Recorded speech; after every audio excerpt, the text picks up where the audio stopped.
ಇವತ್ತು ರಾಜಕಾರಣದಲ್ಲಿ ಸೋಲು ಗೆಲುವು ಆಗ್ತಿರ್ತಾವ. ಅಂದರೆ ಸೋತಂಥ ಟೈಮಲ್ಲಿ ಈಗೋದು ಸಂತೋಷ ಪಡೋದು, ಅಂದರೆ ಗೆದ್ದಂಥ ಟೈಮಲ್ಲಿ ಸಂತೋಷ ಪಡೋದು, ಸೋತಂಥ ಟೈಮಲ್ಲಿ ದುಃಖ ಪಡೋದಲ್ಲ. ರಾಜಕಾರಣದಲ್ಲಿ ಸೋಲು ಗೆಲುವಾದರೂ ಕೂಡ ಜನರ ಮಧ್ಯದಲ್ಲಿ ಇದು ಏನು ಮಾಡೋಕ್ಕಾಗುತ್ತೆ?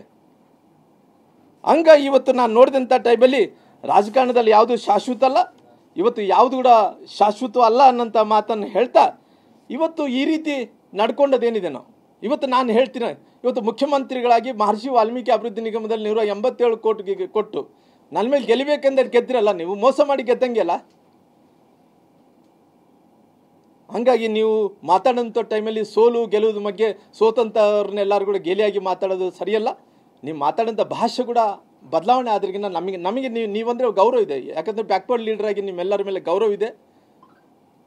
ಹಂಗಾಗಿ ಇವತ್ತು ಮಾತಾಡೋಂಥ ಟೈಮಲ್ಲಿ ಯಾರನ್ನೋ ಏಕವಚನದಲ್ಲಿ ಮಾತಾಡೋದು, ಸೋತಂಥವ್ರನ್ನ ಗೇಲಿ ಮಾಡೋಂಥ ಕೆಲಸ ಯಾರು ಮಾಡಬಾರ್ದು ಅನ್ನೋಂಥ ಒತ್ತಾಯವನ್ನು ಈ ರಾಜ್ಯದ ಮುಖ್ಯಮಂತ್ರಿಗಳಿಗೆ ಮಾಡ್ತೀನಿ.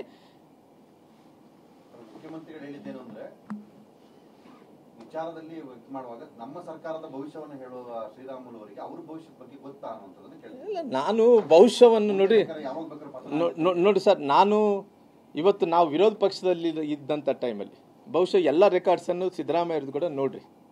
ಅವ್ರುಗಳು ಭಾಳಷ್ಟು ವಿರೋಧ ಪಕ್ಷದಲ್ಲಿದ್ದಂಥ ಟೈಮಲ್ಲಿ ಅವ್ರುಗಳು ಕೆಲಸ ಮಾಡಿದ್ದಾರೆ. ಅವ್ರ ಭಾಷೆ ದಾಟಿ ನೋಡ್ರಿ. ಇವತ್ತು ವಿರೋಧ ಪಕ್ಷದಲ್ಲಿದ್ದಂಥವ್ರು ಆಡಳಿತ ಪಕ್ಷದಲ್ಲಿದ್ದಂಥವ್ರಿಗೆ ಕೆಲವೊಂದು ಟೀಕೆಗಳು ಮಾಡೇ ಮಾಡ್ತಿರ್ತಾರೆ. ಅದ್ರ ತಡೆಯಂಥ ಶಕ್ತಿ ಕೂಡ ಇರಬೇಕು. ಒಬ್ಬ ಕಲ್ಲು ಶಿಲೆ ಮಾಡಿ ದೇವಸ್ಥಾನ ಕಟ್ಟಿ ಆ ದೇವಸ್ಥಾನದ ಶಿಲೆಗೆ ಪೂಜೆ ಮಾಡೋಂಥ ಶಕ್ತಿ ಇರಬೇಕಂದ್ರೆ ಆಡಳಿತ ಪಕ್ಷದಲ್ಲಿದ್ದಂಥವ್ರು ಕೂಡ ಕಲ್ಲಿನಿಂದ ಮೂರ್ತಿ ಮಾಡಿ ಕೆತ್ತನೆ ಮಾಡಿ ದೇವಸ್ಥಾನದಲ್ಲಿಟ್ಟು ಪೂಜೆ ಮಾಡೋಕ್ಕೆ ಎಷ್ಟು ಯೋಗ್ಯವಾದಂಥ ಶಿಲೆ ಆಗುತ್ತನೋ ಅಷ್ಟು ಶಕ್ತಿ ಆಡಳಿತ ಪಕ್ಷದವ್ರು ಕೂಡ ಇರಬೇಕು, ತಾಳ್ಮೆ ಇರಬೇಕು. ಅಂದರೆ ಇರಲಿ, ನಾವು ವಿರೋಧ ಪಕ್ಷದಲ್ಲಿದ್ದಂಥ ಟೈಮಲ್ಲಿ ಏನು ಮಾಡ್ತೀವಿ, ಅವ್ರು ಏನೇನು ತಪ್ಪುಗಳು ಮಾಡ್ತಾವೆ ಅವೆಲ್ಲ ಎತ್ತಿಡಿದ್ರೆ ನಮ್ಮ ಕೆಲಸ, ನಮ್ಗೆ ಬೇರೆ ಕೆಲಸ ಇಲ್ಲ ಅಲ್ರಿ.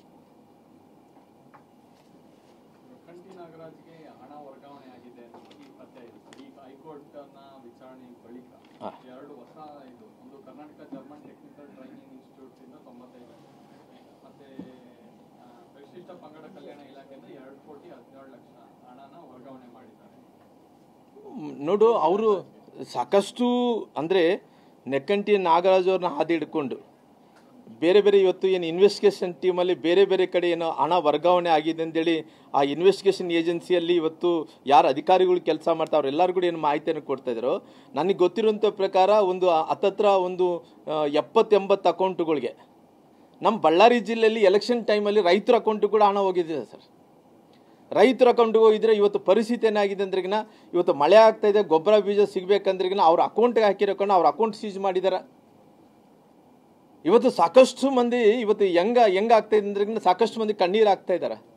ಸರ್ ನಮ್ಗೆ ಗೊತ್ತೇ ಇಲ್ಲ, ಈ ಅಕೌಂಟಲ್ಲಿ ರೊಕ್ಕ ಬಂದಿರೋದು ಗೊತ್ತಿಲ್ಲ, ಏನೂ ಗೊತ್ತಿಲ್ಲ. ಎಲ್ಲೋ ಒಂದು ಕಡೆ ಅಕೌಂಟಲ್ಲಿ ತೊಗೊಂಡಾರೆ ಅಂದ್ರಿಗಿನ ಎಲ್ಲೋ ಒಂದು ಕಡೆ ಫ್ರೀ ಸ್ಕೀಮ್ಸ್ ಆಗ್ತಾರೆ ಅಂತೇಳಿ, ಫ್ರೀ ಬೀಪ್ಸ್ ಆಗ್ತಾರೆ ಅಂತೇಳಿ ನಾವು ಅಂದ್ಕೊಂಡಿದ್ವಿ. ಇದು ದಳ್ಬೇಕಂದೇಳಿ ನಮ್ಗೆ ಹಾಕಿದ ನಂತರ ನಮ್ಗೆ ಗೊತ್ತೇ ಇಲ್ಲ ಅಂತ ಇದ್ದಾರೆ ಭಾಳಷ್ಟು ಮಂದಿ.